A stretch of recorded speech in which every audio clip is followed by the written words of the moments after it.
नमस्कार दोस्तों, इस पीटीजी के एनजीएस में मैं बलराम सर आप सभी का स्वागत करते हैं। और आज का मोटिवेशन लाइन है, कई बार ज़िंदगी में बड़ी जीत हासिल करने के लिए छोटी मोटी हार ज़रूरी होती है। तो ज़िंदगी में जो लड़ेगा वही गिरेगा, वही हारेगा। ऐसा नहीं जो घर में बैठे रहेगा वो हारेगा, कभी नहीं ऐसा होता है। तो जो हारेगा वो जीत भी सकता है, लेकिन जो घर में बैठा है उसका कुछ नहीं हो सकता है। तो लड़ेंगे दोस्तों। देखते हैं आज का प्रश्न। ईरान की सीमा के समीप स्थित हड़प्पा कालीन प्रमुख स्थल का क्या नाम है? सुतकांगे डोर है। ईरान की सीमा के समीप स्थित हड़प्पा कालीन प्रमुख स्थल का क्या नाम है? सुतकांगे डोर है।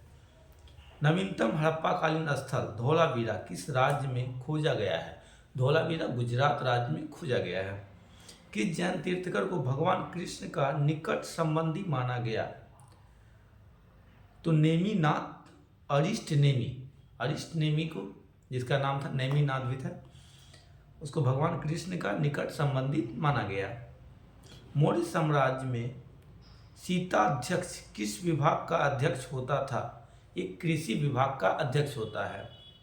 मौर्य साम्राज्य में सीताध्यक्ष किस विभाग का अध्यक्ष होता था? कृषि विभाग का अध्यक्ष होता था। अलाउद्दीन खिलजी ने किस प्रदेश से अपार संपदा प्राप्त करके सल्तनत की राजगद्दी पर अधिकार किया था? तो देवगिरी। अलाउद्दीन खिलजी ने किस प्रदेश से अपार संप्रदाय प्राप्त करने सल्तनत की राजगद्दी पर अधिकार किया था? देवगिरी। मुगल साम्राज्य का प्रांतों में विभाजन सर्वप्रथम किसने किया था? अकबर ने किया था। मुगल साम्राज्य का प्रांतों में विभाजन सर्वप्रथम किसने किया था? अकबर ने किया था। दिल्ली के सिंहासन पर बैठने वाला पहला अफगान शासक कौन था? बहलोल लोदी था। दिल्ली के सिंहासन पर बैठने वाला पहला अफगान शासक कौन था? बहलोल लोदी था। भारत में पुर्तगालियों का पहला गवर्नर कौन था? अल्फांसो डी अल्बुकर था। भारत में पुर्तगालियों का पहला गवर्नर कौन था? अल्फांसो डी अल्बुकर था। वास्को डी गामा पहली बार भारत कब आया था? 17 मई 1498 ईस्वी को वास्को डी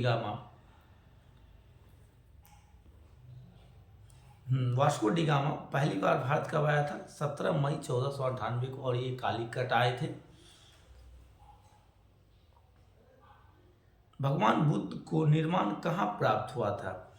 कुशीनगर उत्तर प्रदेश में पड़ता है, 483 ईसा पूर्व में। अथर्ववेद का ब्राह्मण ग्रंथ कौन सा है? गुप्त ब्राह्मण। बाबा फरीद कौन थे? प्रसिद्ध सूफी संत थे। बाबा फरीद कौन थे? प्रसिद्ध सूफी संत थे। किस मुगल सम्राट को राष्ट्रीय संप्रदाय कहा जाता था? अकबर को राष्ट्रीय संप्रदाय कहा जाता था। नूरजहां का वास्तविक नाम क्या था? मेहरुन्निसा। नूरजहां का वास्तविक नाम क्या था? मेहरुन्निसा था। नूरजहां का वास्तविक नाम क्या था? मेहरुन्निसा था। सैयद वंश का संस्थापक कौन था? खिज्र खां। 1414 ईस्वी में सैयद वंश का स्थापना किया था किसने? खिज्र खां ने किया था।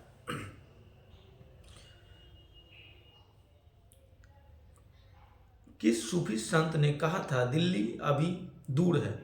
निजामुद्दीन औलिया ने। किस सूफी संत ने कहा था दिल्ली अभी दूर है? निजामुद्दीन औलिया ने कहा था। मराठा स्वतंत्रता संग्राम का नेतृत्व औरंगजेब के विरुद्ध किस महिला ने किया था? ताराबाई ने किया था।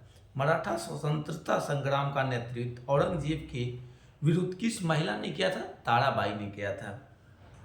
पानीपत का तीसरा युद्ध 1761 ईस्वी में अहमद शाह अब्दाली और किन के बीच हुआ था? अहमद शाह अब्दाली और मराठों के बीच हुआ था।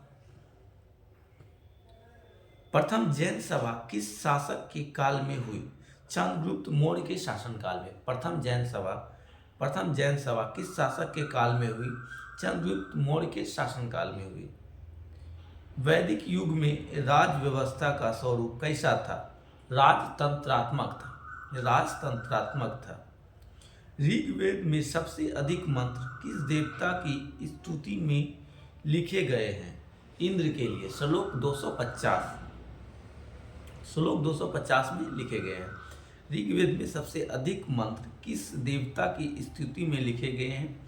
श्लोक 250 में इंद्र के लिए, इंद्र भगवान के लिए। वेदांत शब्द का प्रयोग किया गया है उपनिषदों के लिए। वेदांत शब्द का प्रयोग किसके लिए किया गया? उपनिषदों के लिए किया गया है। 1770 से 1772 ईस्वी में का प्रसिद्ध अकाल देश के किस भाग में पड़ा था? ये बंगाल में पड़ा था। शाहजहां ने जहांगीर के विरुद्ध विद्रोह किस वर्ष किया था? 1623 ईस्वी में किया था। शाहजहां ने जहांगीर के विरुद्ध विद्रोह किस वर्ष किया था? सन 1623 ईस्वी में किया था। खालसा का आरंभ किस सिख गुरु ने किया था? गुरु गोविंद सिंह ने किया था। खालसा पंथ का आरंभ किस सिख गुरु ने किया था? गुरु गोविंद सिंह ने। सिखों के 10वें गुरु थे। और अंग्रेजों का सबसे पहला संघर्ष किस मुगल सम्राट के साथ हुआ था? तो औरंगजेब के साथ हुआ था। चौथी बौद्ध संगीति किसके संरक्षण में संपन्न हुआ था? कनिष्क के संरक्षण में चौथी बौद्ध संगीति संपन्न हुआ था। किसके संरक्षण में चौथी बौद्ध संगीति संपन्न हुआ था? तो कनिष्क के शासनकाल में, कनिष्क के संरक्षण में। गौतम बुद्ध की माता माया देवी की मृत्यु कब हुई थी? इनके जन्म के 7वें दिन हो गया था। और गौतम बुद्ध का लालन पालन उनकी मौसी सतकर्णी ने की थी। गौतम बुद्ध के बचपन का नाम क्या था? गौतम बुद्ध के बचपन का नाम सिद्धार्थ था। सिद्धार्थ जब कपिल वस्तु की सैर पर निकले तो उन्हें क्या क्या दृश्य देखा?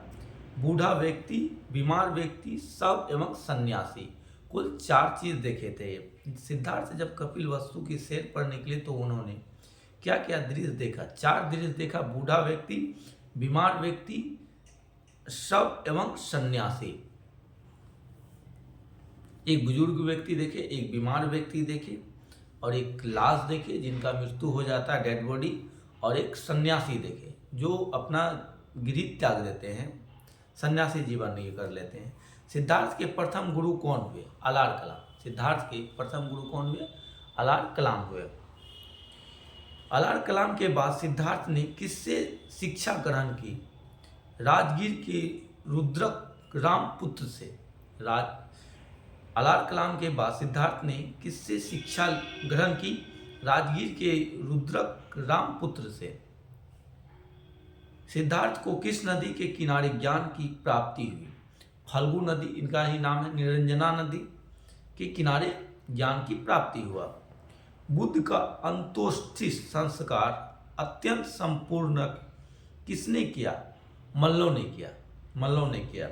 बुद्ध का अंतोशिष्ट संस्कार अत्यंत सम्मानपूर्वक किसने किया? मल्लों ने किया। बुद्ध के जन्म के प्रतीक क्या है? कमल एवं साण है। बुद्ध के जन्म का प्रतीक क्या है? कमल एवं साण है। बुद्ध की मृत्यु का प्रतीक क्या है? स्तूप है। और इनकी मृत्यु के पश्चात स्तूप को 8 भागों में ये किया गया था। 8 स्तूप का निर्माण किया गया था। बौद्ध धर्म किसमें विश्वास करता है? अनिश्वरवाद में विश्वास करता है। बौद्ध धर्म किस पे विश्वास करता है? अनिश्वरवाद पे विश्वास करता है। बौद्ध धर्म में किसकी परिकल्पना नहीं है? आत्मा की परिकल्पना नहीं है बौद्ध धर्म में।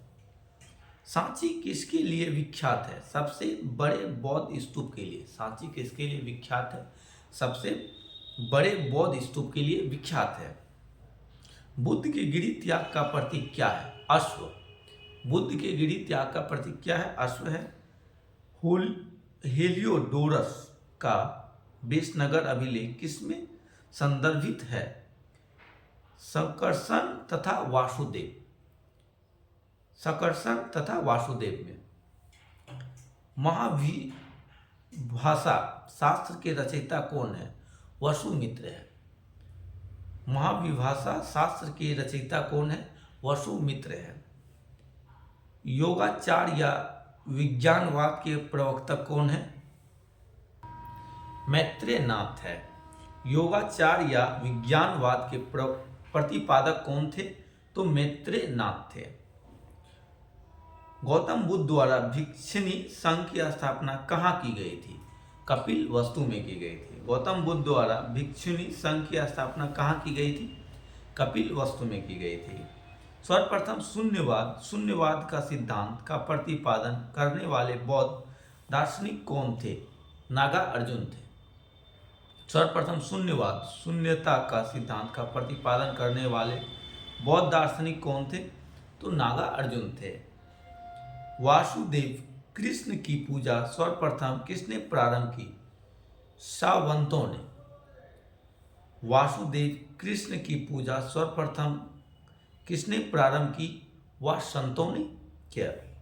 किस ग्रंथ में सर्वप्रथम देवकी के पुत्र कृष्ण का वर्णन किया गया था? छांदोग्य उपनिषद में किया गया था। बौद्ध धर्म में भविष्य का बोधिसत्व किसे माना जाता है? मैत्रेय को माना जाता है।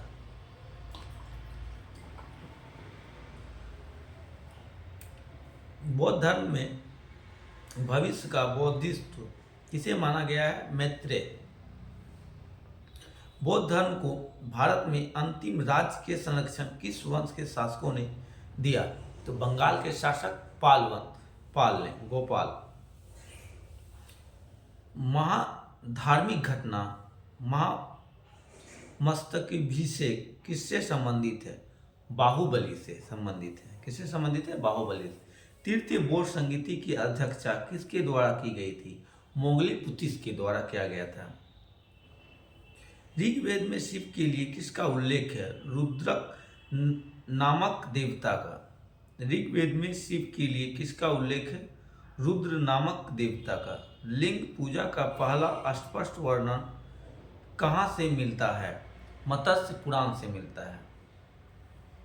पशुपति संप्रदाय के संस्थापक कौन थे? लकुलिश थे। पशुपति संप्रदाय के संस्थापक कौन थे? लकुलिश थे। पशुपति संप्रदाय के अनुयायियों को क्या कहा गया है? पंचार्थिक कहा गया है। पशुपति के संप्रदाय अनुयायियों को क्या कहा गया है? पंचार्थिक कहा गया है। श्रीकर पंडित कौन थे? विख्यात पशुपत आचार्य थे। श्रीकर पंडित कौन थे? विख्यात पशुपत आचार्य थे। कपालिक संप्रदाय के अनुयायियों को शिव पुराण में क्या कहा गया है? महाव्रतधर कहा गया है। तो मिलते हैं दोस्तों नेक्स्ट वीडियो में। ये वीडियो सारे एग्जाम में इम्पोर्टेंट है और चैनल को सब्सक्राइब करें।